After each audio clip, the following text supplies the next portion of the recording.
Halo, assalamualaikum warahmatullahi wabarakatuh. Selamat pagi anak-anakku yang sangat Bapak cintai. Hari ini gimana kabarnya? Sehat?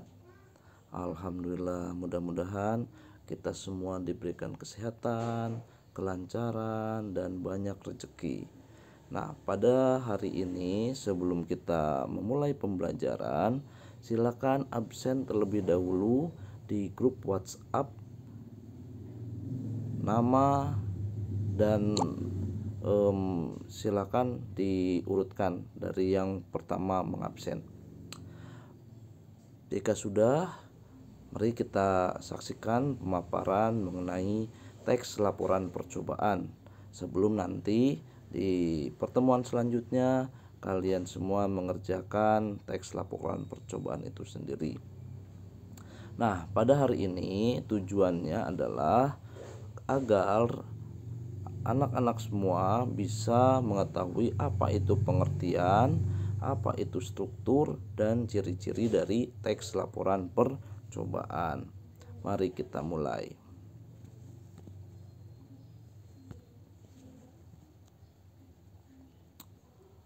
Pengertian. Teks laporan percobaan adalah teks yang berisi paparan tentang tujuan, proses, dan hasil percobaan.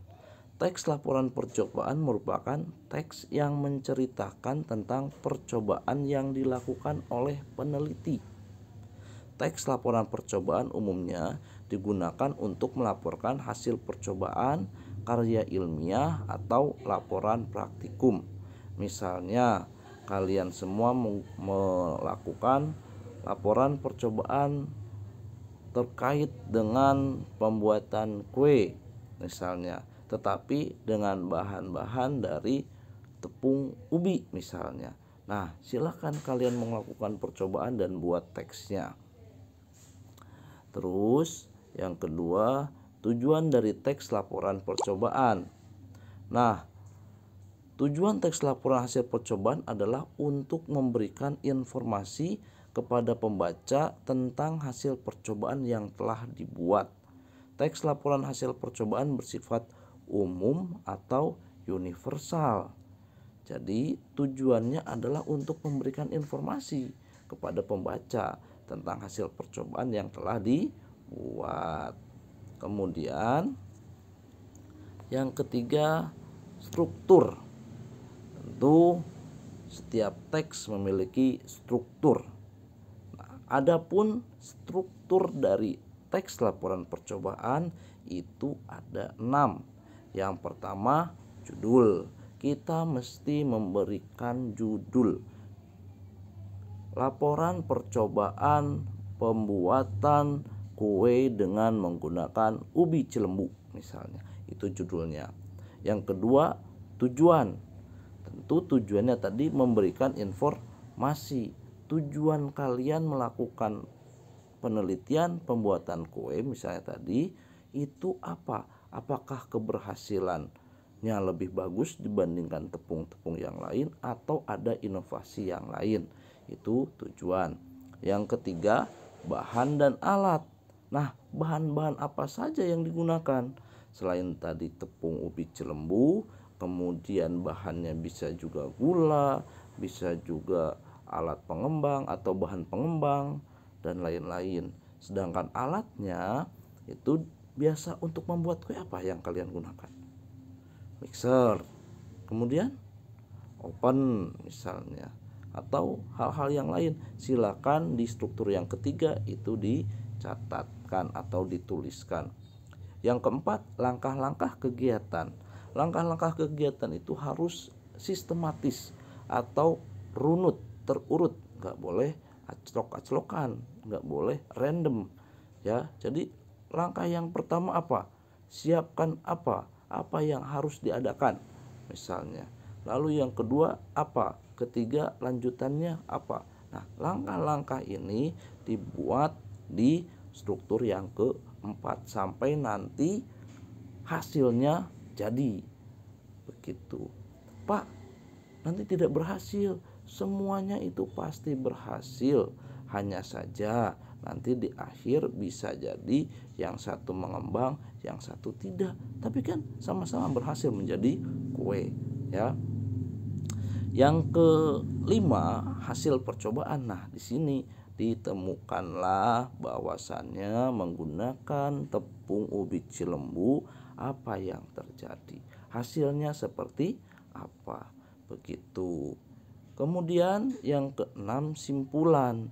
Simpulan ini bisa berisi hasil dari keseluruhan, kemudian kalian berikan narasi simpulannya, baik atau tidaknya, sarannya itu berada di simpulan. Kalau misalnya ada yang kurang atau lebih, bisa juga dimasukkan di simpulan.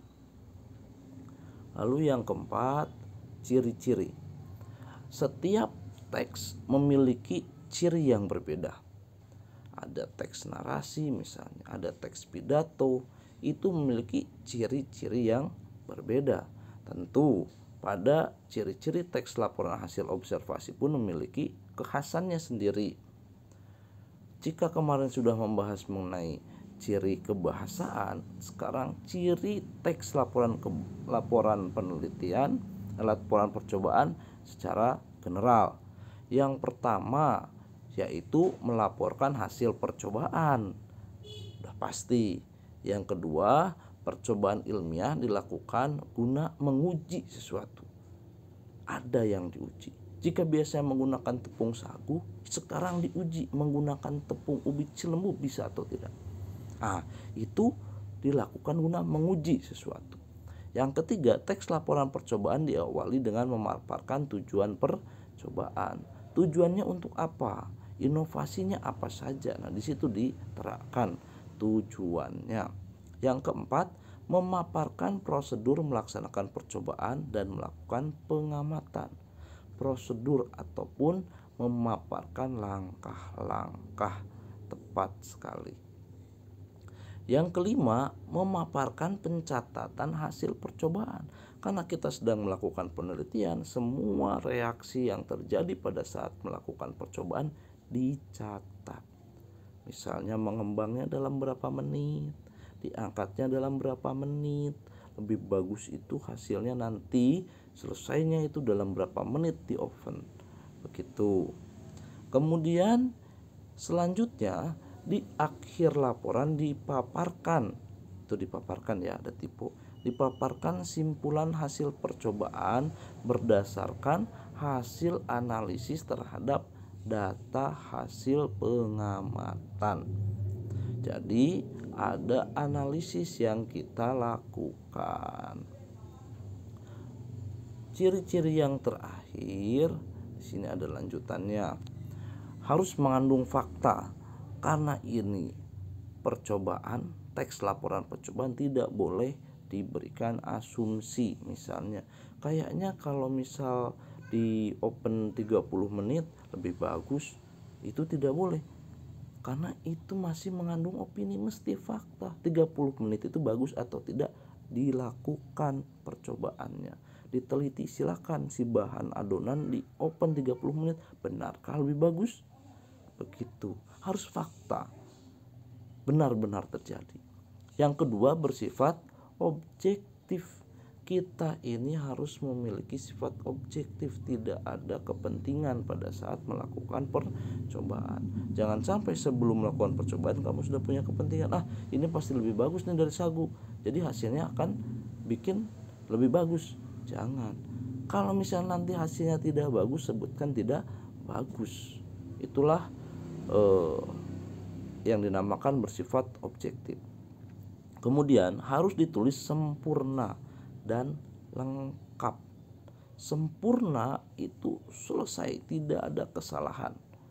Kemudian lengkap, dari awal sampai akhir ada, dari awal sampai akhir runut, dari awal sampai akhir tidak ada yang tertinggal. Itu namanya sempurna dan lengkap. Kemudian yang keempat, tidak memasukkan hal-hal yang menyimpang, mengandung prasangka atau pemihakan. Nah, ini tadi sudah Bapak jelaskan. Tidak memasukkan hal-hal yang menyimpang. Misalnya, kamu mengucapkan kata-kata yang meragukan atau mengandung prasangka. seperti tadi. Kalau misalnya di open lebih dari 30 menit kayaknya bagus. Itu prasangka, belum tentu benar. Meskipun belum tentu salah, tapi belum tentu benar. Karena mengandung prasangka kita masih kemungkinan, bukan fakta, bukan memang terjadi. Dan yang terakhir, disajikan secara menarik. Disajikan secara menarik, baik dalam hal tata bahasa yang jelas, isinya berbobot, maupun susunannya logis. Begitu. Nah, sekarang apakah ada yang ingin ditanyakan? Jika ada pertanyaan, silakan kita perbincangkan di grup WhatsApp kita. Terima kasih banyak. Mudah-mudahan semua yang bisa dipahami. Jika masih kurang paham, silakan di replay kembali video ini. Untuk mengetes daya serap kalian akan materi ini, Bapak akan kirimkan tes untuk evaluasi kalian melalui link dengan media Quizizz seperti pertemuan kemarin.